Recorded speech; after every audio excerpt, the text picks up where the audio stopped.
Morning and welcome to Gardening 365 42. And the first thing I'm going to do is just cut up these few pieces of wood, and I've got another chainsawing job to do in the week, so just get rid of those. That's the first little job.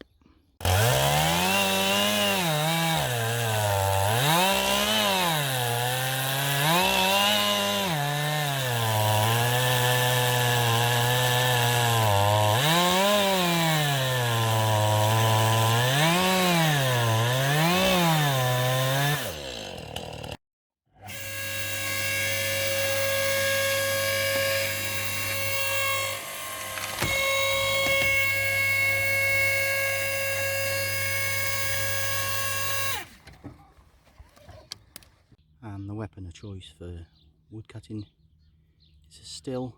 I think it's either a 14 or 16 inch blade. Had it since we moved into cherry tree, and I've worked it hard over the time, and it's been absolutely brilliant, absolutely thoroughly recommended.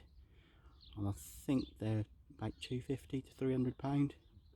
Now, the work we put it through, that's more than paid itself many times, because virtually all of that has been cut by that still saw. Okay, not all of it, some of the tree surgeons have cut some of it, but virtually all of that. And that last bit there is logs that we brought up, lifted them off the ground as normal to stop them digging themselves in the ground and getting very wet. Okay, but that's the wood pretty much done for today. And what do we do with the leftover sawdust? I'll show you very shortly what we do with that as well. Remember, nothing goes to waste in this house. Back in the greenhouse now, and I had some onions and shallots delivered a couple of weeks ago, and they look pretty good, but I had some that look a little bit rotten. So what I'm going to do is just put them in pots, see if I can get them to grow. We'll see how it goes. If they don't grow, well, there's nothing wasted really. So a little disappointed, but you can't get everything perfect. Got these from Wilco's, by the way. I think they were £2 a pack, so they're not expensive ones. There the shallots are, potted up. If I can save 50% of them, I'll be more than happy. The one's got green and I'm sure I can save that, but the others I'm not so sure about. So my aim is 50%. There's 9 of them. That'll be a bit hard, that one, so we'll work it out, but I'm hoping I can get some of those to survive. And Claire tidied the area up really well, so thank you for doing that, Claire. And what do we do with the sawdust? Hello bucket. I'll show you very shortly. And like I said, nothing goes to waste. All of the sawdust has gone on for carbons in the compost bin, so that'll rot down and make great soil for next year. Morning. I'm going to give you a quick indoor plant review. Chillies, peppers, Malabar, cucumbers, all looking great. I'm really pleased with them. Peace lily flower looking good, and there's plenty more still to come out. Looking very good. Nothing major to report here. The amaryllis all looking blind, and the bird of paradise is looking good. Yucca, castor oil plant and hibiscus, no major changes there. Indoor tomatoes not looking bad at all, but here's the big one. The amaryllis is looking spectacular. Wow. Got these a couple of weeks ago, my early potatoes, and they are starting to chit already.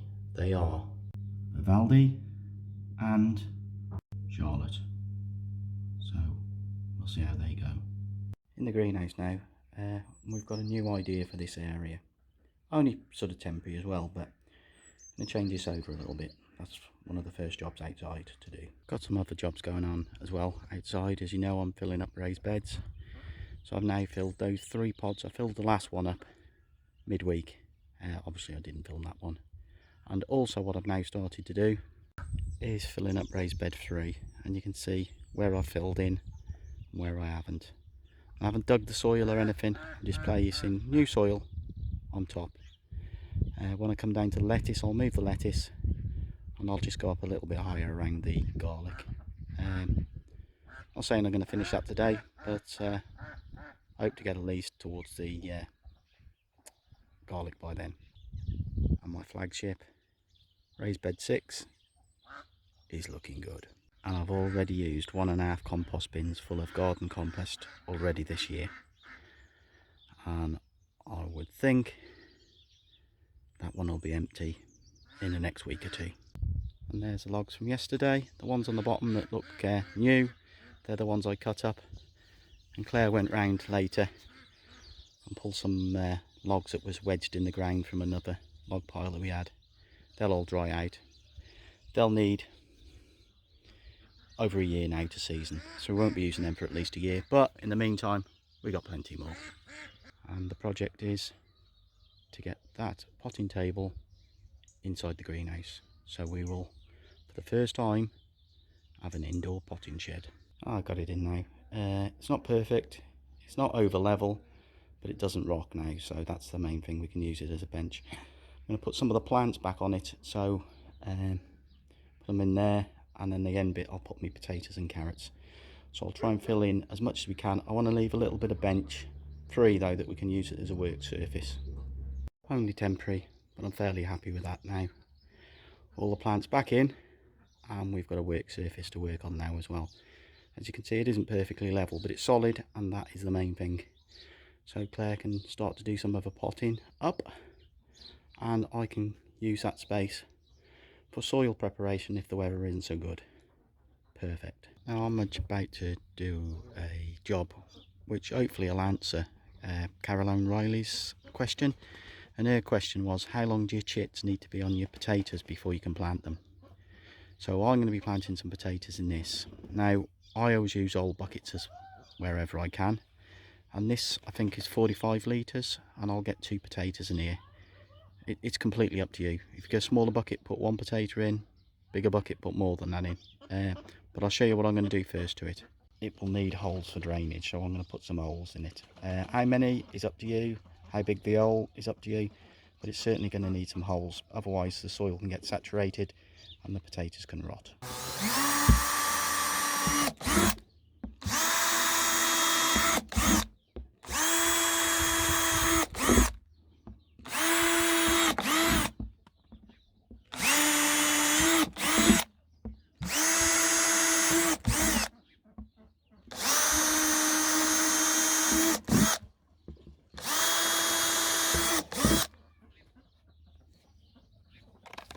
And that should do. I put about 10 holes in.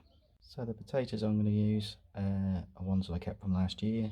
I can't remember what variety they were. And the chits are about 1 centimetre long, no more than. And all I'm going to do now is put them into a bucket. There's about 2-3 inches of soil in there, no more than that. And what I'm going to do is just cover them up, just so it just covers the chit. If your chit was longer, like we're saying 2-3 inches, I'd now have to put probably 4 inches of soil on top of those. Because I've got such small chits at the moment, I've only just got to barely cover them. And that's it, I've just covered them. And whenever I see now the new sprout coming through the soil, I'll just cover them up with a little bit of soil.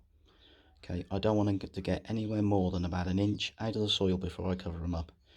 2 reasons: covering them up will encourage them to grow more and quicker, and also to protect them from the frost. Now these are going to live in our greenhouse. It's far too early to put potatoes out. Maybe in the next, I don't know, certainly when this weather warms up anyway. I'll usually about mid-March, late March, I'll put my potatoes in. Okay, but certainly not outside yet, it's far too cold. And I've now got 1, 2, 3 lots of potatoes in. They've all been sown at 2-week intervals, so in theory now I've got 6 weeks worth of potatoes. And I'll probably do 1, maybe 2 more buckets before I start planting outside. And that's how raised bed 3 is going to look now it's finished. I haven't covered in where the garlic are because I'm just worried that if I go and bury them too deep it might rot them off, so I'll leave it till they're ready, pull them out and then fill that little bit in. I don't think that's a big problem. So I've done that now, and now it's about preparation for next week. So I'm going to get some stuff in and get it dried so that I can carry on soil preparation during the week. And I've started to plant raised bed 4.2. So I put some lettuce, some kale and some red cabbage in there. Hopefully they'll all take. If they do, I'll be more than happy with that.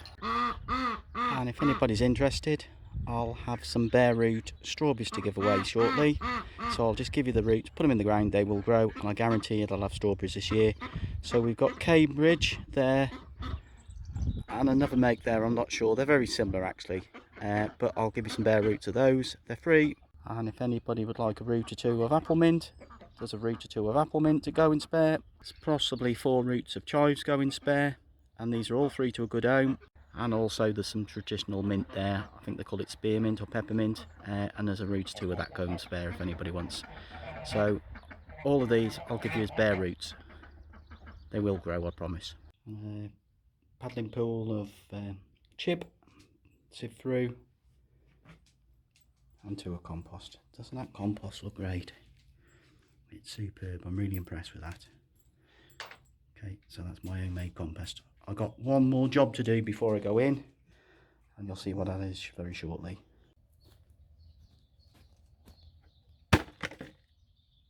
I found it. So really pleased that we moved the potting table in the greenhouse. We can use it for lots of different jobs now. It's not in its final situation, it's only temporary, but it's feeling more like a greenhouse every time. So still loads and loads more work to do in here, and it'll be well into the spring, into the summer before we get anywhere near finished, but fingers crossed. Finishing with a seed update. The kale are looking good, the red cabbage are looking good, the Savoy onions that don't look like Savoy onions, they look like grass, are probably grass. It's been up to 15.4 in here today. It's 14.3 now, and I've got to be honest, I'm pretty warm in here. I'm sweating. The exhibition onions are looking good, and the broad beans are up. We've still got some French beans to come through, and the tomatoes are looking good. Put some peas in midweek. They haven't come through yet, obviously. And regarding the rotten shallots, I'll let you know about those. But the big news of the day is the calabrese is for our Sunday dinner. Whoopee! How long will I have been waiting for that? I personally think maybe even next weekend. Calabrese is looking bigger each week, but it's still not quite ready for that Sunday dinner yet. And that will be our Sunday dinner in the next few weeks. Calabrese that I'm going to eat very shortly when it gets big enough. What I thought was a cabbage is a calabrese, and it's now got a heart coming. We are going to be having calabrese for our Sunday dinner in the next few weeks. Whoopee! And there is another one in the garden as well. Fantastic. Especially when I think it says on the thing, ready for harvest in August to September. And we're eating one in March. Gardening 365 at its most extreme. And belt and braces, the lettuce, the red cabbage and the kale. I've just put flower pots over them to protect them from the frost. Just for a day or two until they get really established, because they are all frost hardy. And the other chainsaw job I had to do was to prune an apple tree. As you can see, it was quite an extreme prune. Well, that concludes this episode of Gardening 365 42. Head along to YouTube. If you haven't been along there, there's 40 something videos now. Have a look at those. Please subscribe. Keep inviting your friends to Facebook. We've got 900 and something now. Hope to hit 1,000 soon. That would be absolutely great. Again, thank you very much for watching, and see you next time for Gardening 365 43. Wow. Okay. Bye.